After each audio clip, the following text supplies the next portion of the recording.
Alors du coup, moi, c'est Jennifer. Je suis d'origine de Guinée équatoriale. Donc je suis née au Ghana. Ça, il y a peu de gens qui le savent, mais bon, aujourd'hui, on dirait qu'en toute intimité, on a dit, donc voilà.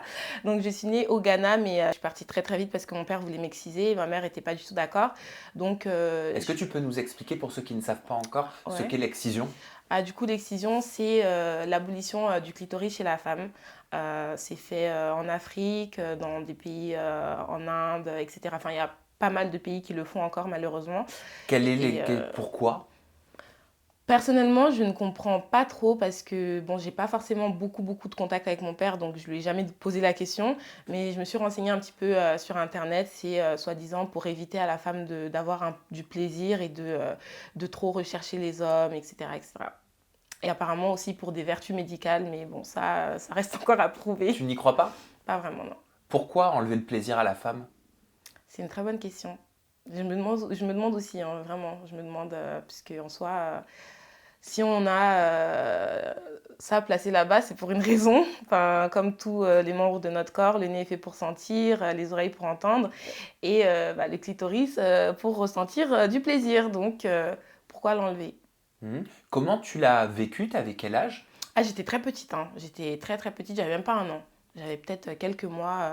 Ah, donc t'as pas de souvenir, c'est Ouais, ta mère non, qui a dû te le raconter. exactement, oui. Et Ouais. donc c'est ta mère qui est partie, vous êtes partis, C'est c'est ça, ça? ouais. Pour éviter qu'il arrive tout ça. Ouais. Elle a fui en pirogue depuis le Ghana jusqu'en Guinée équatoriale. Je sais pas si vous réalisez un petit peu tout le trajet qu'il y a. Et elle a failli mourir d'ailleurs pendant le trajet. Et bon, Dieu merci, on est en vie. Et Dieu merci qu'elle a fait ça parce que du coup aujourd'hui mon clitoris est intact. J'étais pas du tout au Oui, c'est courant. vrai que du coup C'est, c'est c'est, venu. euh, je me suis pas renseigné sur le Mhm, sujet et j'aime mhm, bien me renseigner, tu sais, sur un sujet pour pouvoir en parler. mhm, Mais c'est pas grave, ça fait partie d'une interview aussi mhm. de laisser aller. Tout n'est pas C'est prévisible, vrai. voilà. Mm. Mais par contre, j'aimerais savoir, toi, si tu en parles aujourd'hui encore avec ta mère, ça doit être un choc quand même de se dire que son propre père a voulu faire ça sur son enfant. Mhm. J'en parle avec ma mère parce que du coup, moi, je l'ai su il y a très récemment. Bon, très récemment, ça fait peut-être 2 3 ans que je l'ai su. Elle m'en parlait un jour comme ça et j'étais choquée. Euh, mais bizarrement, j'en veux pas à mon père. Parce que je pense que c'est toute une éducation qui a été faite, Bien c'est sûr. toute des coutumes, etc. Donc c'est ancré dans sa tête et pour lui, c'est ce qu'il faut faire et puis voilà quoi. Maintenant, est-ce que c'est une bonne chose pour moi? Non. Mais comme j'ai dit, je lui en veux pas et puis je me dis juste que je pense qu'il pensait bien faire et il pensait que c'était la bonne chose à faire. Et c'est pour cette raison que vous êtes parti avec ta mère, que ta Ouais, mère s'est enfuie. ouais. Et depuis, tu n'as jamais revu ton père? Si je le vois, mais très, très, très, très, très rarement. C'est-à-dire C'est-à-dire, ça fait très longtemps que je ne l'ai pas vu. plusieurs années? Oui. Il te manque? Euh, je sais pas. Ouais. Je sais pas s'il me manque parce que, des fois, je me pose et puis je me dis, purée, enfin, j'ai pas de père. Mon père biologique, il s'en fiche de moi, quoi. Il me calcule pas, il se demande pas. Enfin, quand j'étais un petit peu plus jeune, ça me touchait plus que maintenant. Parce que par exemple, pour les anniversaires, pas de coup de fil. Et puis moi, j'étais toute excitée. Ouais, papa, il va m'appeler et tout. Et il m'appelait pas. Et puis je disais à maman, mais il pense pas à moi, même pour mon anniversaire, un petit coup de fil et tout. Bref. Donc avant, ça me touchait plus. Maintenant, je vais dire que je m'y suis fait. Et puis, j'ai aussi un papa de cœur que je considère pour le coup comme mon père, qui m'a pris depuis que j'avais 6 ans, quand je suis arrivée en France, et qui m'a toujours considérée comme sa fille, qui jusqu'à aujourd'hui on parle, qui m'aide énormément pour mes projets. Donc, on va dire qu'il a très très bien comblé ce vide-là en fait. Ouais, mais est-ce que le comblement peut annuler l'absence? Euh, je pense que pour une enfant, non, mais pour une adulte, oui. Pour Aujourd'hui, tu es aujourd'hui, adulte. voilà. Aujourd'hui, oui, clairement. Je sais que dès que j'ai un problème, je sais que j'appelle mon papa, on discute. Enfin, vraiment, c'est mon père, quoi. Mais quand j'étais plus jeune, je comprenais pas forcément. Et puis, enfin, surtout quand on est une famille un petit peu, entre guillemets, recomposée, pour moi, ah non, c'est pas mon papa. mon papa, il est en Afrique, c'est pas mon père, quoi. Et il en a beaucoup souffert d'ailleurs, puisque lui, il me prenait vraiment comme sa fille. Et moi, de l'autre côté, j'étais en mode non, non, non, me parle pas, t'es pas mon papa. Même à l'école, je disais, quand il y avait des réunions parents-prof, ils disaient non, non, mais c'est pas mon papa, quoi. Donc ne l'appelez pas lui. T'avais de la colère Je pense, ouais. Ouais, c'est possible. C'est possible. à ce Ouais, moment-là. ouais, Aujourd'hui, tu as plus de recul, donc tu ouais. vois les choses différemment. Exactement. Mm. Donc, tu n'as pas ce manque Non. aujourd'hui, tu le ressens pas. Tu le Beaucoup ressens pas moins. ou tu l'enfouis? Je pense que je le ressens beaucoup moins et que je l'enfouis aussi. Il y a un Ok. peu des deux. Parce que c'est vrai, comme j'ai dit tout à l'heure, il y a des fois où je me dis, il pense pas à moi, quoi. Enfin, là, 24 ans, il se dit pas, bah, qu'est-ce qu'elle est devenue Il te voit, tu crois? Alors, je sais que ma mère lui met beaucoup de coups de pression. Parce qu'encore récemment, elle m'a dit, enfin, j'ai reçu un message il y a peut-être une semaine, même pas, de lui qui me disait bonjour, comment tu vas? Il faudrait que tu viennes en Afrique voir tes grands-parents et tout.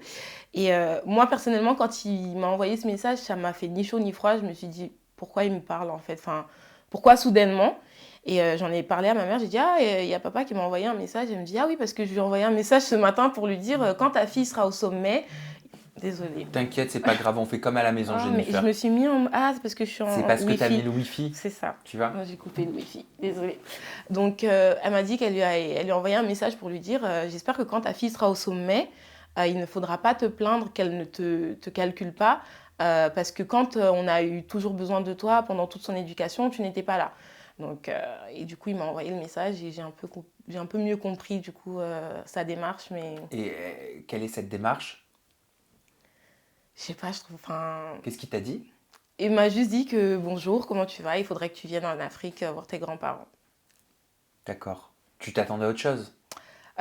Oui, parce que là, il me parle de voir mes grands-parents, mais en soi, premièrement, lui, quoi. Je sais Mhm. pas. Et puis surtout, je me souviens que quand j'étais plus jeune, vers mes 16 ans, comme ça, je voulais vraiment aller au Ghana.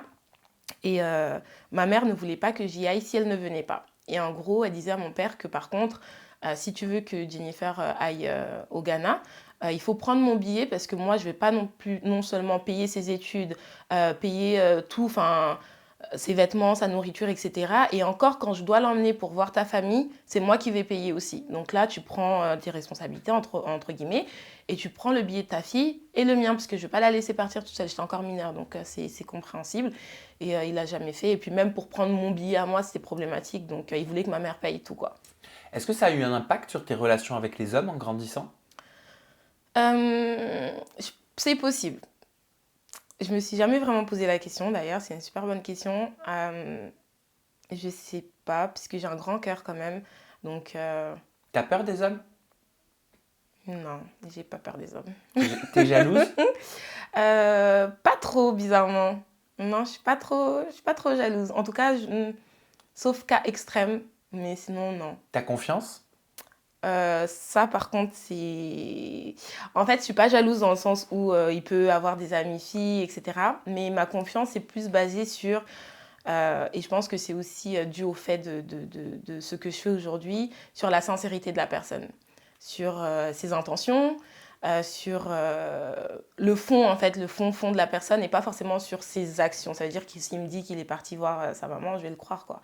S'il me dit qu'il a fait ci, je vais le croire, mais j'ai plus de mal maintenant, enfin aujourd'hui, parce qu'il y a encore 2 ans, non, à donner ma confiance comme ça entièrement à qui que ce soit d'ailleurs.